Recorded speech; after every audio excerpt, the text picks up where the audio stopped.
पूर्ण गुरु की उपस्थिति है, बाबा की, माँ की, तो शिव और शक्ति एक साथ हैं। और शिव और शक्ति एक साथ है तो नारायण अपने साथ में है, और शिव शक्ति और नारायण साथ में है तो सारे देवी देवता सब अच्छे लोग आपके साथ में है। सुख कहाँ है?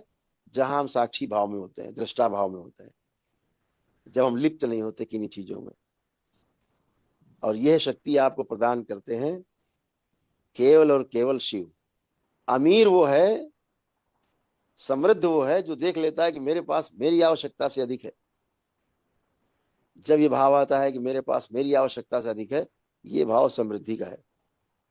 तो सुख और दुख की जो स्थिति है वो यही है कि हम अपने मानक सेट नहीं करें। जो ईश्वर ने हमें आज दिया है उसको हम स्वीकार करें। क्या दरबार का उद्देश्य है?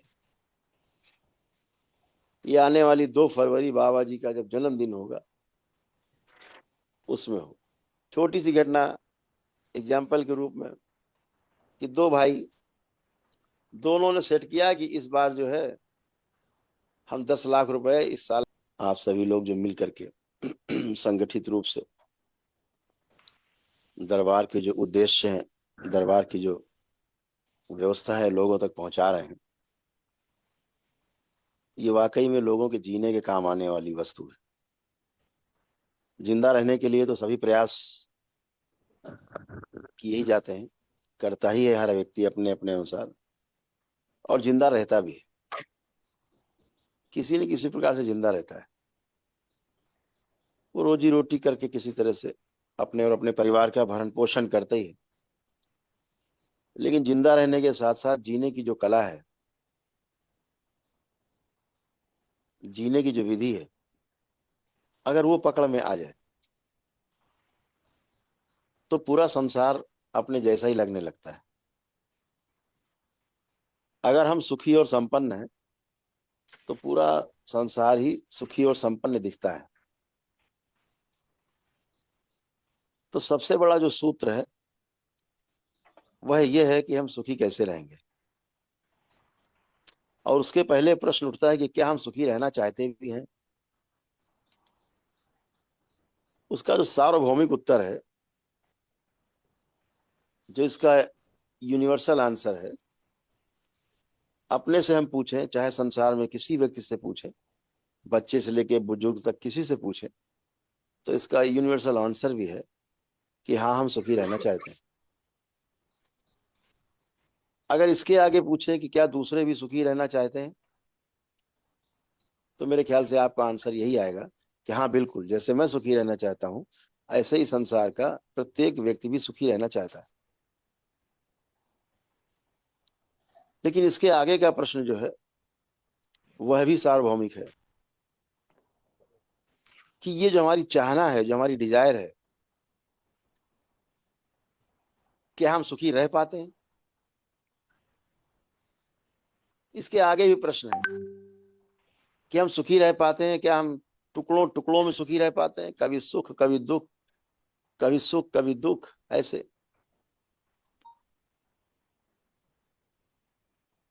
तो ये सुख और दुख की जो परंपरा है, जो हमारे कुछ महापुरुषों ने कहा कि भाई सुख और दुख आते ही जाते रहते, इस संसार में सुख और दुख नाम की कोई वस्तु है नहीं। दरबार के देखे, दरबार के देखे, अगर कोई वस्तु है तो उसे हम समझदारी का नाम देते हैं, सेल्फ अंडरस्टैंडिंग का नाम देते हैं।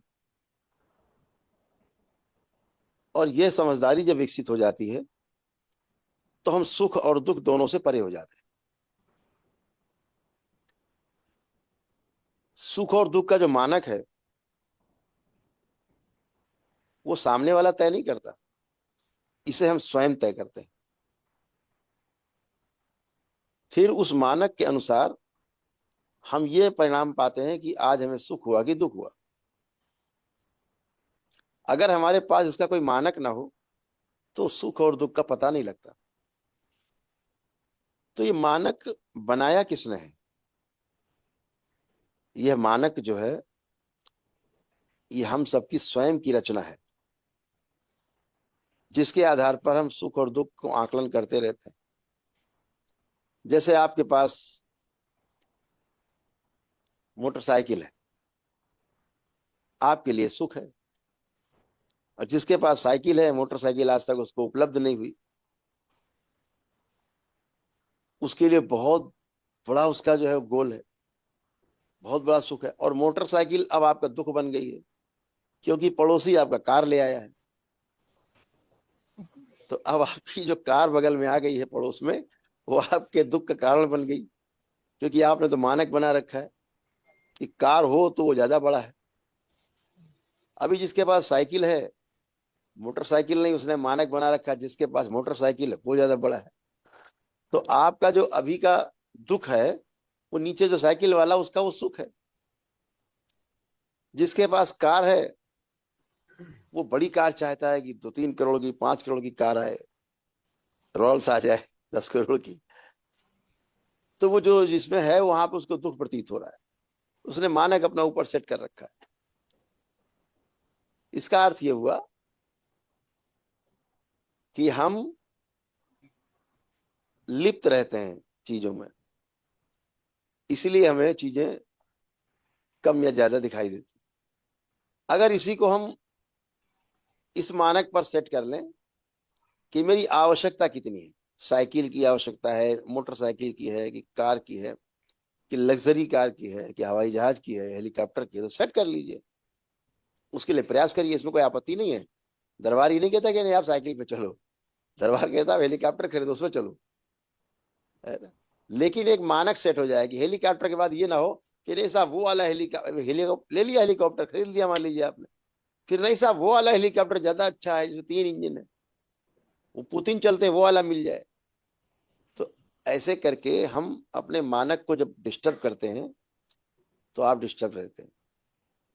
अगर हम अपनी आवश्यकताओं को समझ लें, आवश्यकताओं के अनुसार उन वस्तुओं के लिए हम प्रयास करें, वो मिल जाए तो संतुष्टि है। लेकिन समस्या यहां है कि जब वो चीजें मिल जाती हैं, उसके बाद भी हमें संतुष्टि नहीं होती, उसके लिए हम आगे भागते हैं। तो यहां पर जब साक्षी भाव, दृष्टा भाव आप में विकसित होता है, तभी आप समझ पाते हैं पृथक होकर के कि मेरी जितनी आवश्यकता है, मेरे पास मेरी आवश्यकताओं से अधिक है। जिस दिन ये भाव आ जाता है, इस भाव का नाम है समृद्धि, प्रॉस्पेरिटी। समृद्धि उसको नहीं कहते कि मेरे पास इतना हो जाए कि गिनती ना कर पाए, इतना हो जाए कि हमारी सैकड़ों पुस्तकें खाती रहे तब भी ना खत्म हो। ये दरिद्रता है, एकदम दरिद्रता है, ये दरिद्रपन है। इस देश के बड़े बड़े पूंजीपति, सो कॉल्ड सबसे बड़े पूंजीपति, अगर उनसे पूछिए कि भैया मेरे पास 5,000 करोड़ रुपया है, क्या लोगे, वो कहेंगे तुरंत दे दो, जल्दी लाओ। दरिद्र हैं, उनको कमी महसूस होती है। अमीर वो है, समृद्ध वो है जो देख लेता है कि मेरे पास मेरी आवश्यकता से अधिक है। जब ये भाव आता है कि मेरे पास मेरी आवश्यकता से अधिक है, ये भाव समृद्धि का है। और समृद्धि का एक भाव वह भी है कि मेरे पास भले ही मेरी आवश्यकता से कम हो, लेकिन अपने अंदर ऐसा दृढ़ विश्वास है कि जब चाहूंगा तब पूरा कर लूंगा, ऐसा मेरा पुरुषार्थ है। तो ये भाव भी समृद्धि का है। जैसे भले ही मेरे पास कार ना हो, हम मोटरसाइकिल भी चलते हैं, तो भाव ये है कि अरे जब चाहूंगा तब कार ले लूंगा, कोई दिक्कत नहीं। ये भाव भी समृद्धि का है। तो हमें सुखी भी होना है, तो सुख, सुख क्या है? सबसे पहले सुख तो मैंने आपको बताया, जब आप मानक अपने सेट कर लेते हैं, तो उन मानक के आधार पे आप जांचते हैं, तो आपको सुख और दुख नजर आता है। जैसे आप बाहर से घर पहुंचे, तो आप सोचते हैं घर पहुंचेंगे तो बढ़िया एयर कंडीशन कमरे में अपने जाएंगे, थोड़ा सा आराम करेंगे। घर पहुंचे, बोले बत्ती चली गई और जनरेटर भी खराब है। अब आपको दुख लगने लगेगा, अब आप पैर पटकने लगेंगे, अरे क्या तमाशा है। आपने पहले से अपेक्षा की हुई है, एक मानक सेट किया हुआ है। जब आपको नहीं मिलता तो आपको दुख लगता है। अपेक्षा। तो सबसे बड़ी जो वस्तु है वो सुख है, यह निर्विवाद है। लेकिन सुख है क्या? सुख की परिभाषा क्या है? सुख की क्या परिभाषा हुई? अभी कोई सुख की परिभाषा नहीं समझता। मेरे अनुकूल परिस्थितियां नहीं है, मेरे अनुकूल स्थिति परिस्थिति नहीं है, उसे हम दुख मान लेते हैं। और मेरे अनुकूल मानक के अनुसार जो है सुख और दुख का पैमाना जो मैंने सेट कर रखा है, मेरे मानक के अनुसार अगर सब है, स्थितियां परिस्थितियां मेरे अनुकूल हैं, उसे सुख मान लेते हैं, जबकि ये अनुभूति मात्र है। ये सुख नहीं है। सुख कहा गया निरंतर सुख, कंटिन्यू हैप्पीनेस, लगातार सुख। जहां सुख ही सुख है। सुख कहाँ है? जहां हम साक्षी भाव में होते हैं, दृष्टा भाव में होते हैं, जब हम लिप्त नहीं होते किन्हीं चीजों में। और यह शक्ति आपको प्रदान करते हैं केवल और केवल शिव।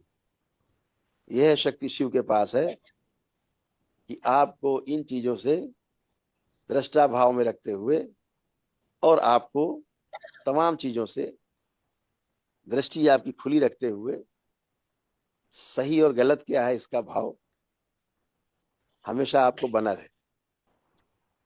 तो सुख और दुख की जो स्थिति है वो यही है कि हम अपने मानक सेट नहीं करें। जो ईश्वर ने हमें आज दिया है उसको हम स्वीकार करें और आगे के लिए प्रयास करें। जो मुझे लगता है कि नहीं अभी और होना चाहिए, तो बिल्कुल चाहिए, उसके लिए प्रयास करना है। छोटी सी घटना एग्जाम्पल के रूप में कि दो भाई, दोनों ने सेट किया कि इस बार जो है हम 10 लाख रुपए इस साल में कमाएंगे, और दोनों ने खूब प्रयास किया है। अलग अलग, दोनों के अलग अलग दुकानें हैं। जब साल का आखिरी आया, बैलेंस शीट बनी, तो एक भाई को 5 लाख बच गए और दूसरे को भी 5 लाख बच गए। दोनों ने 5-5 लाख रुपए कमाए। एक भाई बाहर लड्डू बांट रहा था, जो आता था भैया आओ आओ लो लड्डू खाओ। क्या हुआ? 5 लाख रुपए इस बार बचे। दूसरा भाई बगल में खोपड़ी पे हाथ रख के बैठे, भैया काहे बैठे हो ऐसे? घाटा हो गया 5 लाख।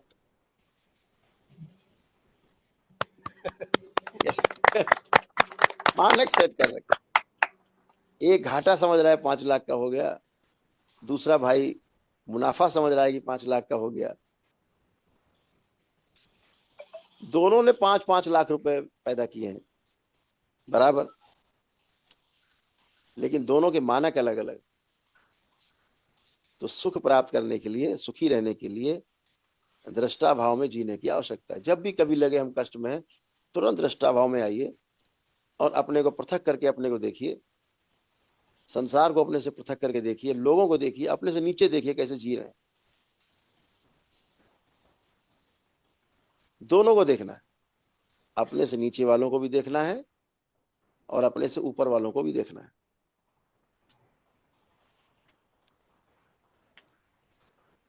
तो हर चीज का एक मानक है। अगर हम मानक गलत सेट करते हैं तो परिणाम भी गलत आता है। तो बहुत अच्छा है कि आप सभी लोग, बाबा के आप सभी भक्त, बाबा के सभी आप शिष्य,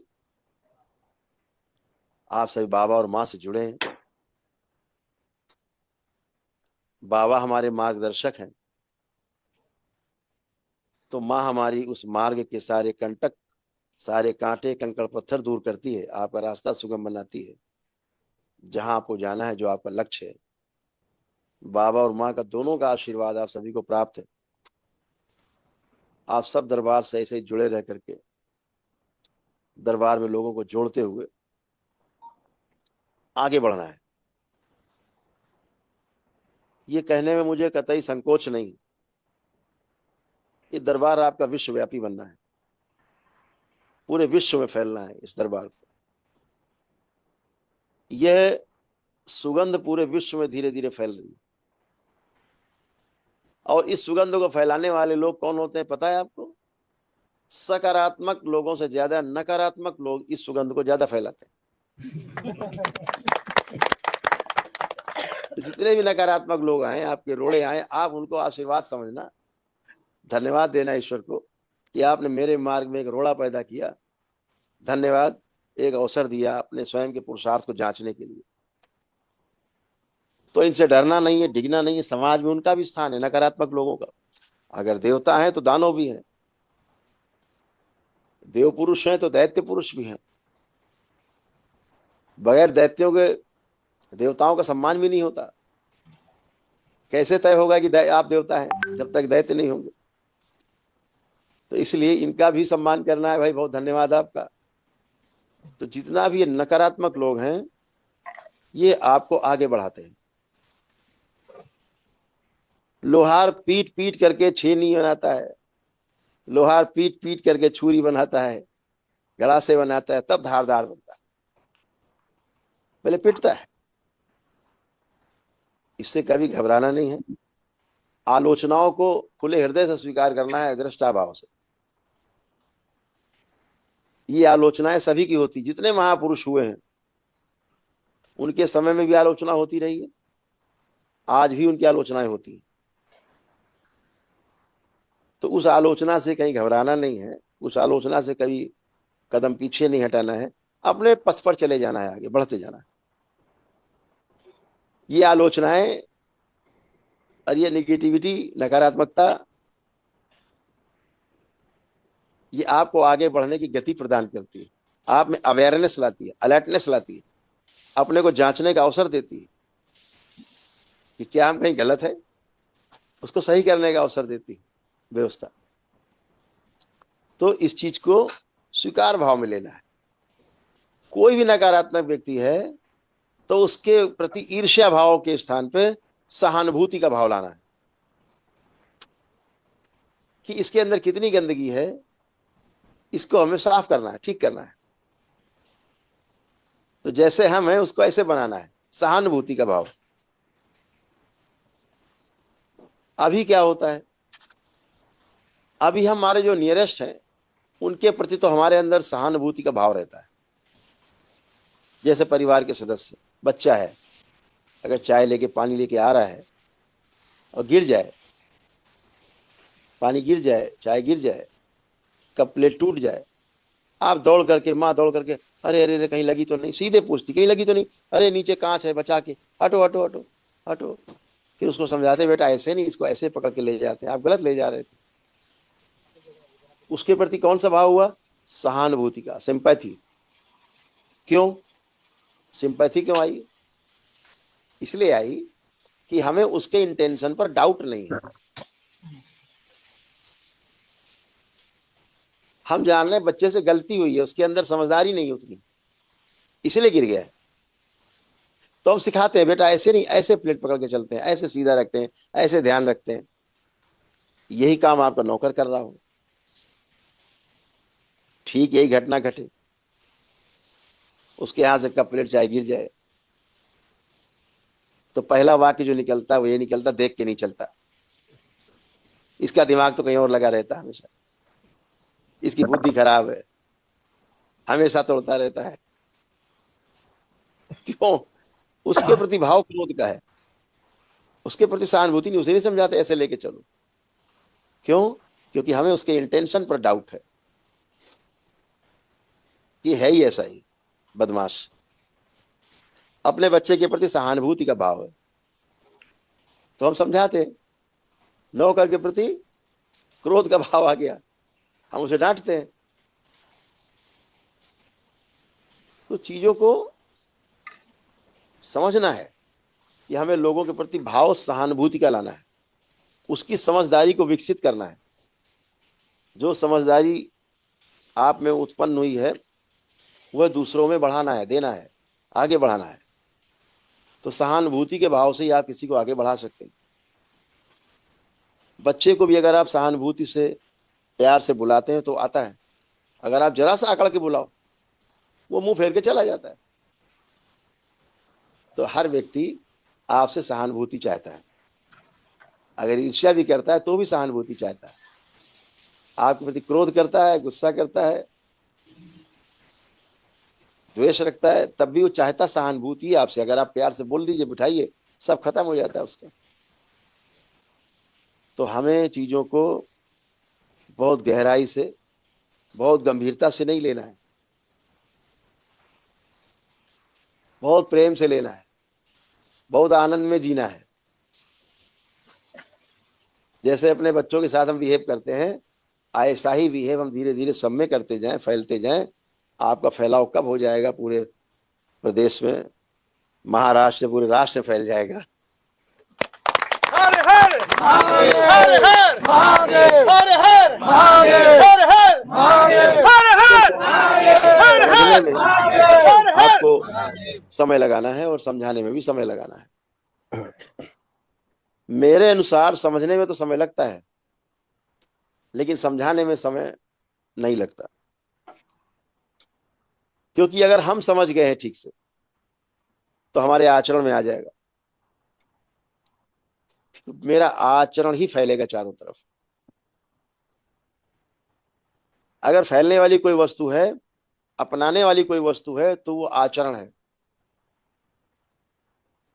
हमारे महापुरुषों का आचरण हो, हमारे गुरु का आचरण हो, वही हम अपनाते हैं, वैसा ही हम जीना चाहते हैं। आइडियल होता है हमारा। शिव हमारे आइडियल है, हम वैसा होना चाहते हैं। तो चीजों को मानक सेट करने से समस्या खड़ी होती है। तो हमें लकीर नहीं खींचनी है, हमें बाउंड्री लेस होना है। जब हम बाउंड्री में जीने का प्रयास करते हैं तो बाउंड्री के अंदर अपना लगता है और बाउंड्री के बाहर का दूसरे का लगता है। जब हमारी बाउंड्री नहीं होती है तो सब अपना लगता है। इसलिए बाउंड्री लेस प्रोग्राम को आगे बढ़ाना है, बाउंड्री लेस होना है। बाउंड्री से समस्याएं उत्पन्न होती है, बाउंड्री नहीं होती समस्याएं दिखती नहीं, केवल समाधान होता है। आप लोगों ने, उज्जवल जी ने इतना बड़ा काम किया है महाराष्ट्र में, बड़े हृदय से, बहुत श्रद्धा से, आस्था से, विश्वास से बाबा माँ के चरणों में जो इन्होंने जगह पाई है, और ये भी आपके लिए प्रेरणा का स्रोत बन रहे हैं पूरे महाराष्ट्र में। दरबार का आशीर्वाद है, बाबा माँ का आशीर्वाद है, उनके साथ साथ आप सभी को प्राप्त है। आप सभी एक नई ऊंचाइयों को छुए, महाराष्ट्र एक बड़ा उदाहरण बने पूरे देश में, पूरे संसार में, कि हम कैसे जी सकते हैं श्रद्धा पूर्वक, आस्था पूर्वक, विश्वास पूर्वक। आने वाली 2 फरवरी को दरबार कुछ विशेष घोषणा करेगा कि दरबार का जो आविर्भाव हुआ वो किस कारण से हुआ, दरबार किस लिए है, क्या दरबार का उद्देश्य है। ये आने वाली 2 फरवरी बाबा जी का जब जन्मदिन होगा उसमें हो। परम पूजनीय बाबा जी के जन्म दिवस पर 2 फरवरी सन 2025 यह घोषणा में लगातार सन 2020 से करता आ रहा हूं। यह घोषणा 2020 में भी, 2021 में, 2022 में, 2023 में, 2024 में मेरे द्वारा कई बार की गई। सारे वीडियोस पड़े हुए हैं कि परम पूजनीय बाबा जी का जन्म दिवस 2025 में इस बात की घोषणा होगी कि दरबार का उद्देश्य क्या है, दरबार का लक्ष्य क्या है। पूरे विश्व को यह मालूम होगा कि दरबार का क्या लक्ष्य है। अभी तो लोग सोचते हैं कि चलो अभी तो हवन किए, कष्ट चले गए, ये गया वो गया, संकट गए, तमाम कष्ट गए, आराम में आ गए। ये तो छोटी बात है, ये तो हमारी भौतिकता से जुड़ी हुई चीज है, छोटी बात है। बड़ी बात क्या है, आपके पास अपने लिए तो है कार्यक्रम, पूरे विश्व के लिए क्या है, इस संसार के प्रत्येक मानव के लिए क्या आपके पास प्रोग्राम है, उस कार्यक्रम की घोषणा 2 फरवरी 2025 को परम पूजनीय बाबा जी के जन्म दिवस पर होगी, पूरे विश्व के लिए। और आपका ये दरबार पूरे विश्व के लिए खुलेगा, पूरे संसार के लिए खुलेगा, पूरी सृष्टि के लिए खुलेगा, कण कण में जुड़ने के लिए, कण कण को जोड़ने के लिए खुलेगा। आज बहुत ही शुभ अवसर है, बहुत पवित्र दिवस है आज, कि स्वयं आज आप भगवान भोलेनाथ आपके इस पवित्र भूमि पर, इस पवित्र स्थान पर, आश्रम पर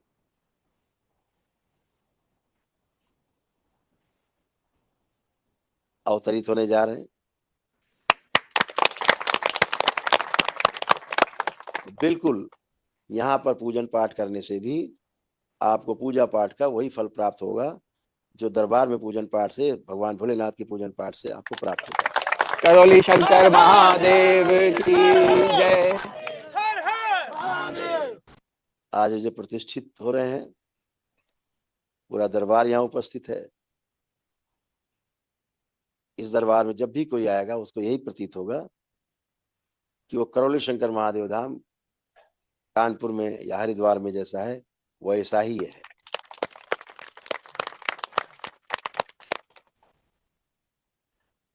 तो आपको दौड़ के भाग के आकर के कानपुर भाग के आने की आवश्यकता नहीं है, हरिद्वार भाग के जाने की जरूरत नहीं है। यहीं आप रुद्राभिषेक और कार्यक्रम करेंगे, यहीं आपको आनंद मिलेगा, वही आपको ऊर्जा मिलेगी जो दरबार में आने पर मिलती है। किंतु गुरुदेव हम आपके चरणों में हमेशा भाग के आना चाहते हैं।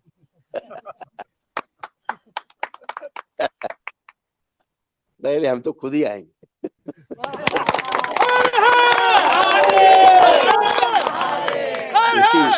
शंकर सेना उपस्थित है, हम तो खुद ही आएंगे और आएंगे नहीं, प्रवास करेंगे 2-3 दिन का और कार्यक्रम बनाएंगे विधिवत। परम पूजनीय बाबा की, परम पूजनीय गुरु माता की, करौली शंकर महादेव की। सामूहिक कार्यक्रम करेंगे। अच्छा शंकर सेना, शंकर सेना, शंकर सेना। क्या लगता है, नकारात्मक शक्तियां अपना प्रभाव उनका है ही, उन्हें कम मत आकिए। दैत्यों का प्रभाव बहुत ज्यादा होता है, इसीलिए देवता हमेशा बेचारे हारते रहे दैत्यों से, लड़ते जरूर रहे लेकिन दैत्य हमेशा भारी पड़ते हैं। लेकिन देवता तभी जीते हैं जब उनके पीछे भोलेनाथ की या नारायण की शक्ति हुई है। तो देवताओं के साथ, आप सबके साथ, आप सब देव पुरुष ही हैं, आप देवता ही हैं सब, आप सबके साथ भगवान नारायण की शक्ति, भोलेनाथ की शक्ति, माँ की शक्ति है ही। जहां भोलेनाथ है, जहां नारायण है, वहां ब्रह्मा अपने आप पीछे पीछे चलना उनकी मजबूरी है। तो ये सब शक्तियां आपके साथ विराजमान हैं। अपने कार्य के प्रति संलग्न रह करके सबसे पहले अपने पर ध्यान देना है, अपने पर संतुष्टि होगी, परिवार पे ध्यान देना है। परिवार पे ध्यान दे करके जब परिवार हमारा संतुष्ट होगा तो परिवार हमारा सहारा बनेगा, फिर हम समाज में जाकर के अपनी बात को फैला सकते हैं। हमारा परिवार हमारा मॉडल होगा। हम जैसा जीते हैं अपने परिवार के साथ सुखमय तरीके से, प्रेम से, ऐसा हम दूसरों को रास्ता दे सकेंगे। और ये रास्ता तभी दे सकेंगे जब अपने परिवार के साथ हम अच्छे से जी सकेंगे। अपने परिवार के साथ अच्छे से जीना है, परिवार को अपने मॉडल बनाना है और उसी के अनुसार आगे बढ़ना है। अपने परिवार को दुखी करके, स्वयं को दुखी करके आप समाज को कभी सुखी नहीं कर सकते। इस बात को हमेशा ध्यान रखना है। स्वयं सुखी रहना है, परिवार को सुखी रखना है। इतना हो गया तो समाज आपसे सुख में ही सुख महसूस करेगा, आपसे सुख ही प्राप्त करेगा। इस बात को हमेशा ध्यान रखना है, हमेशा। ये दरबार आपके साथ है, आपको पता ही है। ये दरबार से जुड़ने के बाद आपके प्रार्थना और संकल्प से ही मात्र तमाम जितनी कालिमा है वो अपने आप धुल जाती है आपके प्रार्थना और संकल्प से। इस कारण से क्योंकि दरबार के प्रति, बाबा और माँ के प्रति आपके अंदर आस्था, विश्वास और श्रद्धा लबालब है, भरा हुआ है। तो बहुत सुंदर सूत्र आपके पास है, बहुत सुंदर विधि आपके पास है। कहीं कुछ नहीं करना होता है, आंख बंद करना होता है, प्रार्थना करनी होती है, ओम नमः शिवाय बोल के नेत्र खोल देने होते हैं, मैदान साफ होता है। इतनी बड़ी शक्ति आपके पास है। अभी 2 फरवरी में जब दरबार विश्वव्यापी होगा तो बहुत कुछ सामने आएगा, बहुत कुछ सामने आएगा। और पूरे विश्व के कल्याण के लिए जो दरबार का कार्यक्रम है वो सबके सामने लाया जाएगा 2 फरवरी को, कि दरबार का आविर्भाव, दरबार का बनना क्यों हुआ, क्यों परम पूजनीय बाबा और माँ ने दरबार को बनाया इस पृथ्वी लोक पर। आप सब जुड़े, आप सब वह हैं, दरबार से जुड़ा प्रत्येक व्यक्ति वो है जो बाबा माँ के पिछले जन्मों में सभी लोग साथ साथ थे, आज फिर सब साथ साथ हैं, पूरी परंपरा के साथ हैं और उनके साथ ही चल रहे हैं आगे, और हमेशा के लिए जीवन के साथ भी हैं, जीवन के बाद भी। ये परंपरा है। भगवान भोलेनाथ की, माता कामाख्या की, परम पूजनीय गुरुदेव की जय। तो परंपरा हमेशा प्रमाणों से बनती है। अगर प्रमाण होते हैं तो परंपरा बनती है। प्रमाण मिलता है, प्रमाण बनता है अनुभव से, अनुभव से प्रमाण मिलता है, प्रमाण से परंपरा बनती है, परंपराओं से विस्तार होता है, खुशहाली होती है। तो इसलिए इस परंपरा को आगे बढ़ाना है, इस शिव परंपरा को, शिव शक्ति की परंपरा को, पूर्ण गुरु की परंपरा को, इसको आगे बढ़ाना है। यह पूर्ण गुरु की परंपरा है। बिना पूर्ण गुरु हुए शिव और शक्ति का स्थायीकरण नहीं हो सकता। पूर्ण गुरु की उपस्थिति है बाबा की, माँ की, तो शिव और शक्ति एक साथ हैं, और शिव और शक्ति एक साथ है तो नारायण अपने साथ में है, और शिव शक्ति और नारायण साथ में है तो सारे देवी देवता सब अच्छे लोग आपके साथ में हैं, और इतना सब अच्छे साथ साथ में है तो सब अच्छा अच्छा है, सारा जीवन सुखमय है और आनंदमय है, रहेगा। तो दरबार के जो कार्यक्रम है उन सबको आप लोग देखते ही रहते हैं। अभी कुछ कार्यक्रम बनाए गए हैं। आपका एक चैनल होगा जो टीवी चैनल है, राष्ट्रीय चैनल आनंद टीवी के नाम से, वो लॉन्च हो रहा है। अभी 10 तारीख के अंदर लॉन्च डेट आपको दी जाएगी। हम सभी लोग जुड़ करके उसको देख पाएंगे लाइव उसकी, ताकि इस महाकुंभ में भी जो महाकुंभ का जो संदेश है वो पूरे विश्व तक पहुंचे, इसके लिए आनंद टीवी के द्वारा भी पूरा प्रयास किया जाएगा। और आपने सभी कार्यक्रम 24 घंटे आनंद टीवी पर देख पाया करेंगे। आपके दरबार का चैनल होगा, आपका चैनल होगा। तो सभी लोग लगे हुए हैं, सभी लोग प्रयासरत हैं अच्छे कार्य के लिए, अच्छे काम के लिए। आप देखते हो कि दरबार में लोग अपनी प्रार्थना संकल्प करते हैं। आप ही लोग दरबार आए, अपने ही प्रार्थना संकल्प से आप स्वस्थ हैं। आपने स्वयं अपनी वैदिक प्रक्रिया की और उससे आप स्वस्थ हैं, और हमेशा स्वस्थ बने रहें। इसके लिए बाबा माँ से हमेशा जुड़े रहें, शिव और शक्ति से जुड़े रहें, दरबार से जुड़े रहें। तो बहुत बहुत शुभकामनाएं आपको इस पावन दिवस पर। आप सभी इस प्राण प्रतिष्ठा समारोह में शामिल होकर के इस कार्यक्रम को और भव्य बनाएं, दिव्य बनाएं। दरबार आपका आज से यहाँ पर उपस्थित है, बाबा माँ और भोलेनाथ अंश यहाँ पर उपस्थित है, और हमेशा हमेशा के लिए रहेगा यहाँ पर। आप सब उसका लाभ पाएंगे। तो जो भी हमारे यहाँ ब्राह्मण देवता हैं, जो भी कार्यक्रम करा रहे हैं, उन सबको भी, और उज्जवल जी आपको और आपकी पूरी टीम को पुणे से बहुत बहुत शुभकामनाएं, बहुत प्रेम, बहुत आशीर्वाद बाबा और माँ की ओर से भी, दरबार की ओर से। आप निरंतर अपने इस पथ पर आगे बढ़ते जाएं और आगे बढ़ते जाएं। जीवन में एक ही लक्ष्य रखिए कि सुख और दुख कुछ होता नहीं। सुख और दुख हमारे अपने जो मानक बनाए हैं उनके कारण प्रतीत होता है केवल। इस संसार में आनंद के अलावा कुछ नहीं है, केवल दृष्टि का परिवर्तन है। केवल दृष्टि के परिवर्तन से आपको जो सुख और दुख है वो आनंद में परिवर्तित हो जाते हैं। आनंद का अर्थ ही होता है निरंतर सुख। निरंतर सुख बना रहना, इसी को आनंद कहा गया है।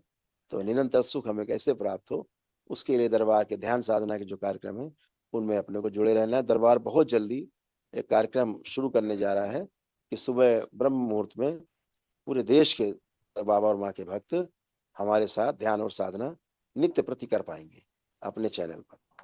तो आप सभी का उसमें स्वागत है। अपना जो टेलीविजन चालू होगा उस पर भी एक कार्यक्रम बनेगा प्रतिदिन का। इस समय प्रार्थना, संकल्प, ध्यान, साधना वो सब बनेंगे कार्यक्रम। वो सभी आपके स्वयं सबके इंटरव्यू हुआ करेंगे। आप सभी के अपने अपने जो कार्य हैं, जो आपने फल प्राप्त किए, उनके सब आपसे वार्ता हुआ करेगी। दरबार आप सबके कार्यक्रम दिखाया करेगा। तो आप सभी जुड़े रहें।